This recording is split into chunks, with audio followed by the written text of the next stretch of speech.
I would like to speak to why I shared my last two videos that I shared, my last two podcast episodes that I shared about what's been going on with me, and also talk about where that is in the manifestation realm. Once upon a time, when I first came across manifestation as an idea, mm, like in a structure, it was through The Secret.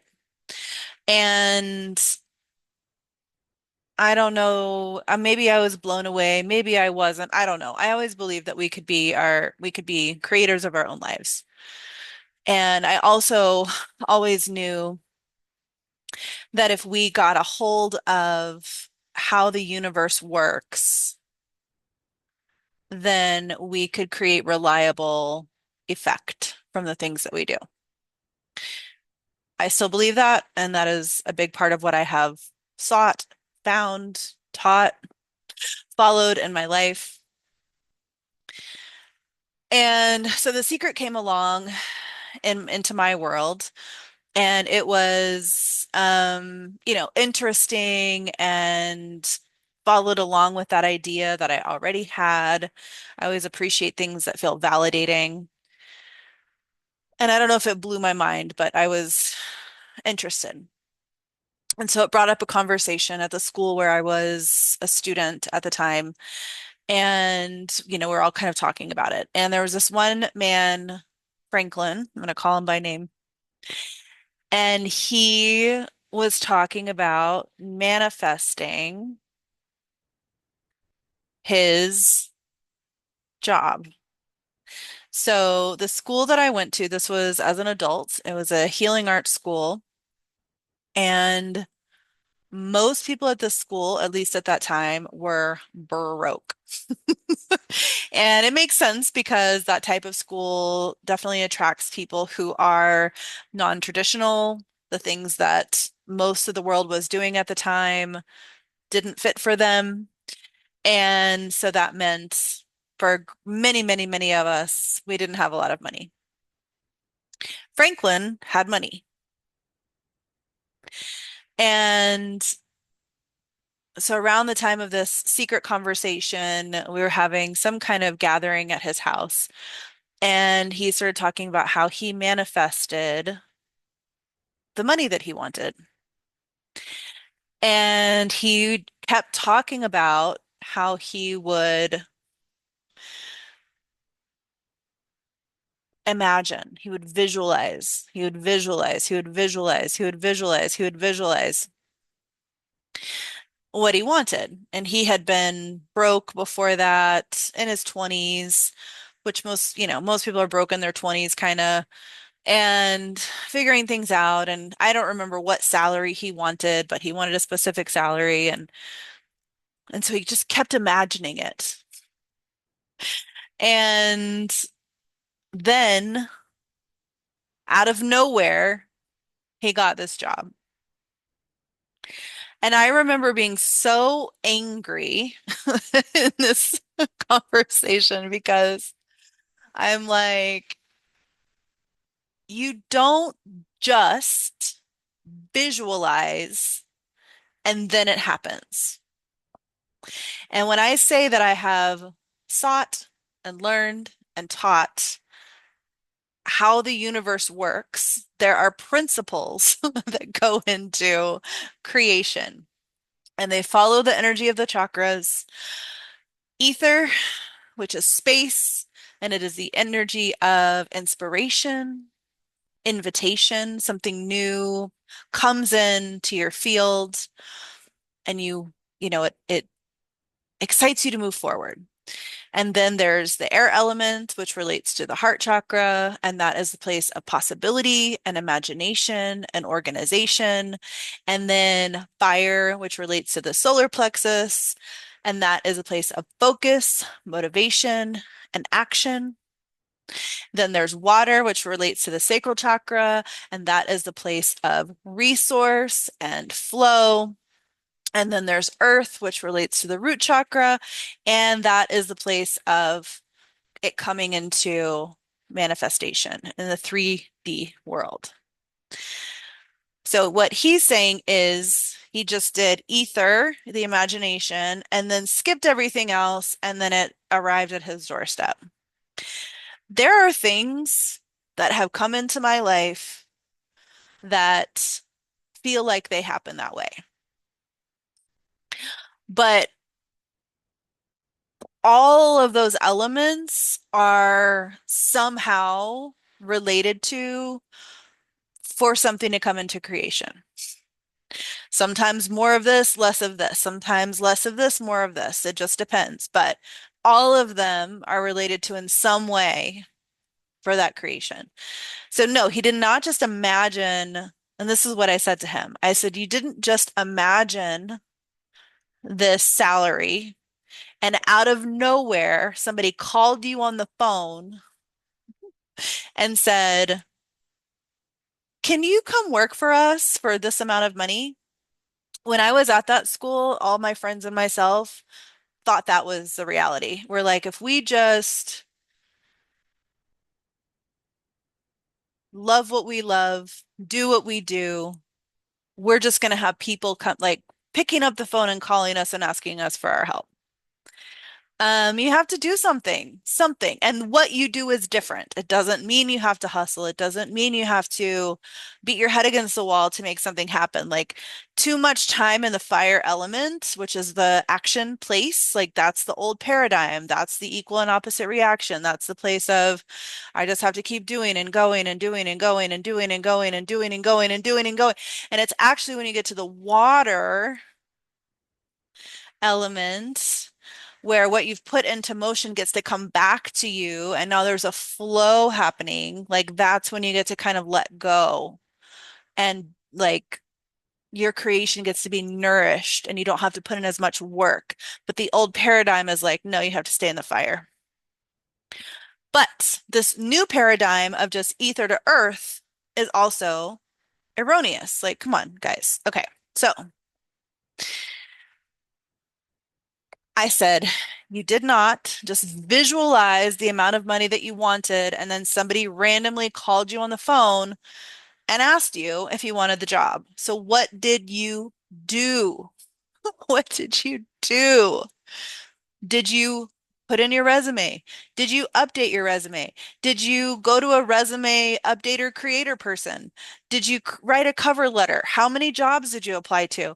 And tuning into that frequency, which is what he was doing, visualizing, feeling, all of that. There are multiple layers of how to tune to it, is important too. So it's not just the action without any return. And it's not just the action in a bunch of directions that aren't really the thing. Like it's important. But pretending like the rest of it didn't exist was just infuriating. So that's my rant about that. So he did finally, well, then I put in my resume to some companies and then I got hired and then I went into interview at this job at an entry level position and then I got a promotion. I'm like, okay, cool. Thank you. Like that's the three-dimensional reality of what happened.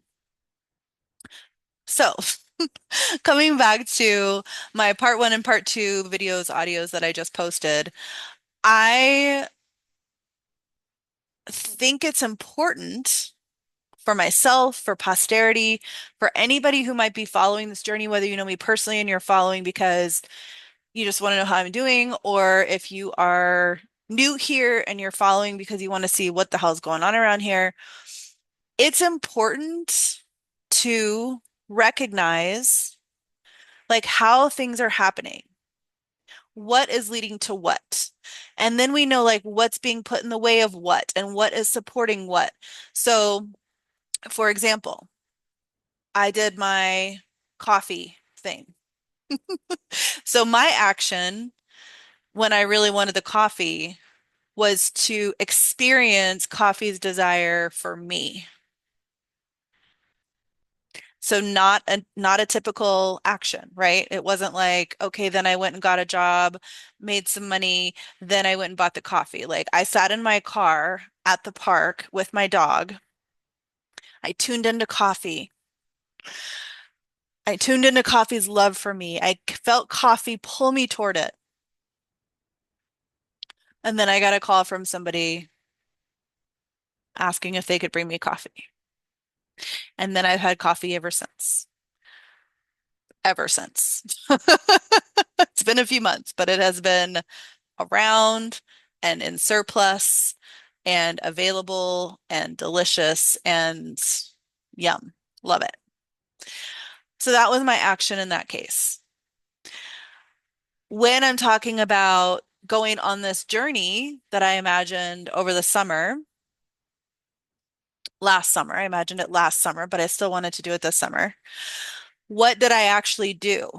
Like, yes, I had a very clear picture of how I wanted to feel, how I wanted to move from place to place. The obstacle that I was putting between me and that vacation was money. It was. It was money because I found a way to do it that took, I mean, I paid a little money. Like I said, I paid for the year subscription to Trusted House Sitters, $100 for the year. But I've been able to live out that dream without the money. And the way that I did that is I got that remote job. I worked so I'd have some money as I got here. I found a long, long-term 3-week house and pets to sit.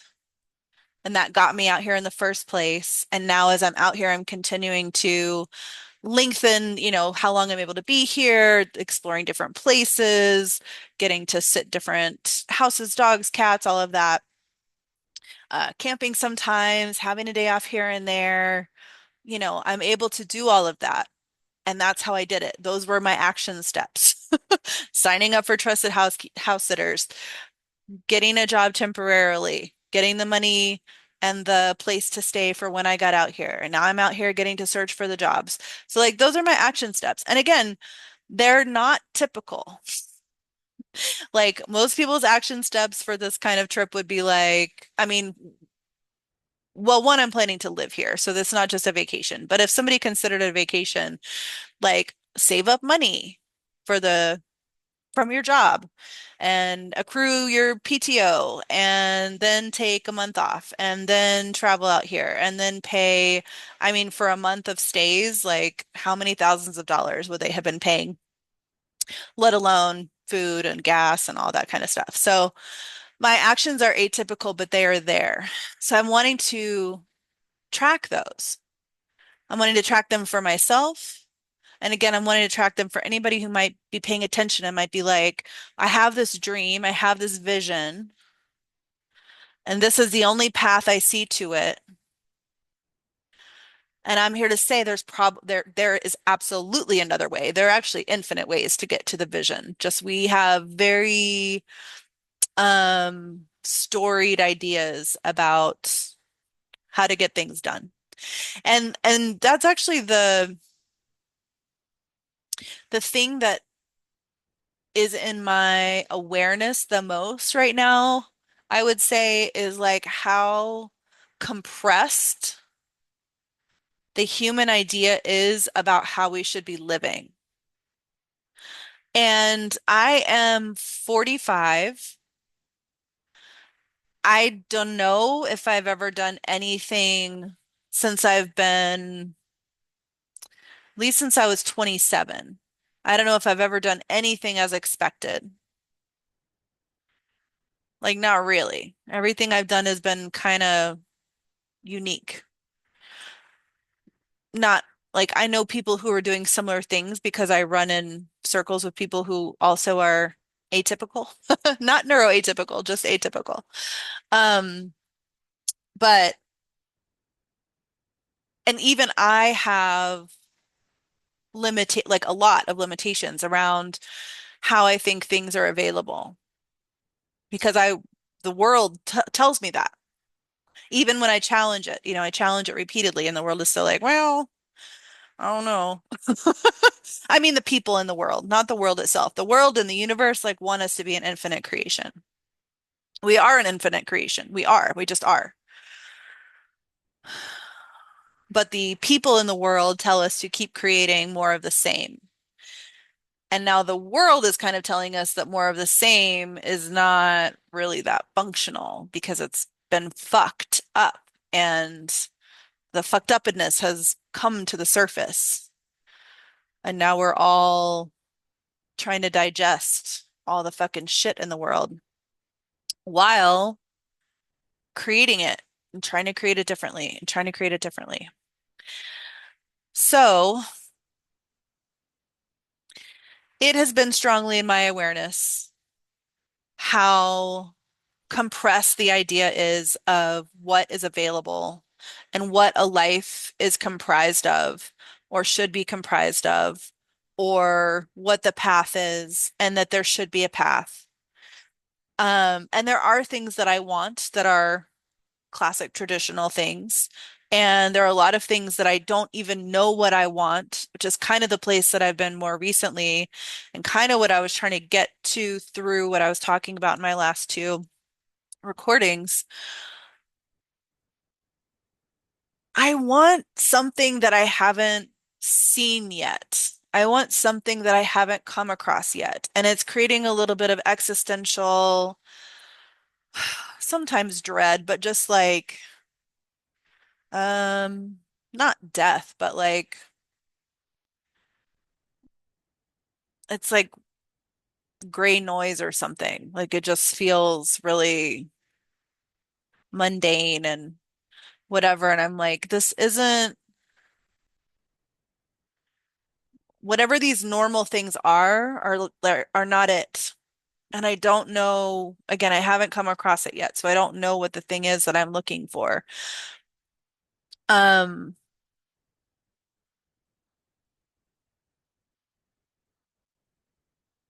and maybe it's a lot of little things. Like it doesn't have to be one big discovery.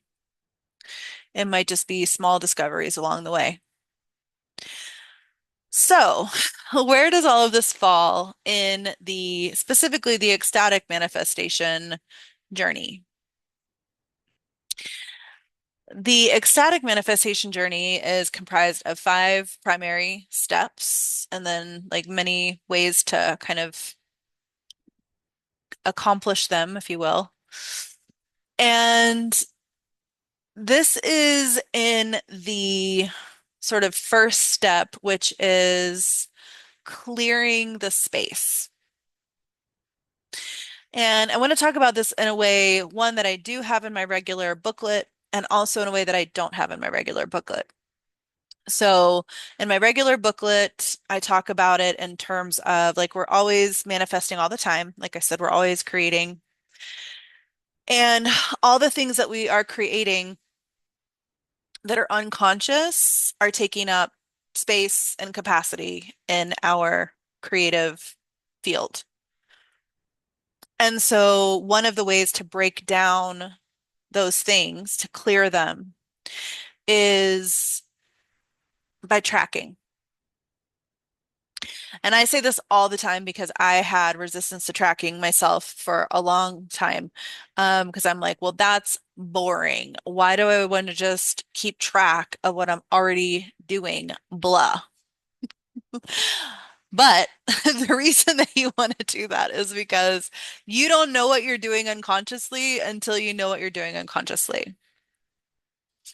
Whatever these stories are, and for me, one of the big ones is money. If you've listened to my last two recordings, whatever these old stories are, they keep happening. And there's definitely a cause and effect in place. And if you don't know what that is, you don't know what that is, and you don't know how to interrupt it necessarily. And I'm coming from the place of I have been a creation person actively, intentionally for 18 years. Like I have absolutely been actively, intentionally creating my world for 18 years. And I've had profound creations, profound life experiences. And many of the people I know, same. And this stuff that's left over is the deepest stuff. It is the deepest stuff. It's the stuff that like I haven't, I can't see it well enough. It's too ingrained in me to know how to change it. So you can skip the tracking step and create a lot of cool stuff. But there's going to be a point when you get stuck and you're not able to like reliably create what you want. And it's because there's stuff gunking up the works. So tracking shows you what that is, and it doesn't take long. And I don't mean like the tool doesn't take long, but like you don't have to do it for that long to kind of see what's going on. And then it's profound. And you're like, holy shit, I didn't know I was doing that. I didn't know I was thinking that every single time this came up, you know. I didn't know I was responding that way every single time somebody said this thing to me. I didn't know that I was tensing every time I would get a check from work because now I had to spend it on my bills and then I didn't have much money left over and then I had to like worry until I got the next check and then I had to beat myself up for 2 weeks at work, working too many hours to make it happen. You know, if you're doing that, you're probably not experiencing a lot of prosperity. Money isn't flowing. It's not flowing. So, as an example, so this story that I told the last two recordings was in part to track and to see myself, because again, I'm really good at seeing it in somebody else. Like I can hear somebody tell a story and I can pick up very quickly what's like where the skip is, you know, what's not flowing, where the limitation is. But doing it in myself is harder. So tracking. And then the other part of step one, the steps, like I have them in an order, but they're not linear like that. And they come around. So another reason for clearing the space is unconscious or not, you're in a creation right now. And when you're filled up, which I have been, like I'm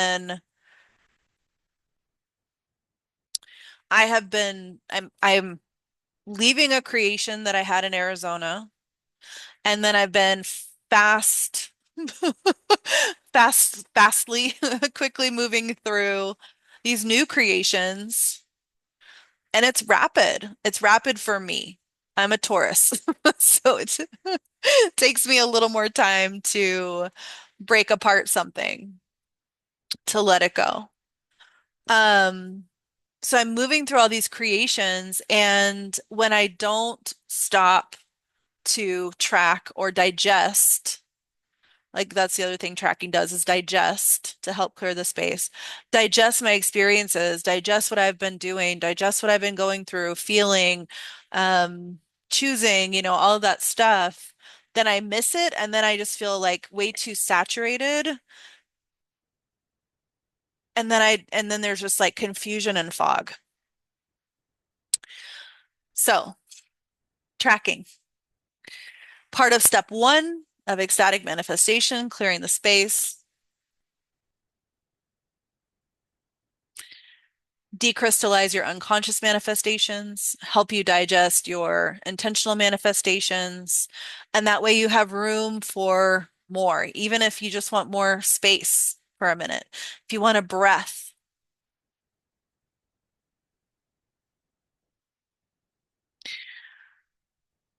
Thank you for listening. I will be back soon.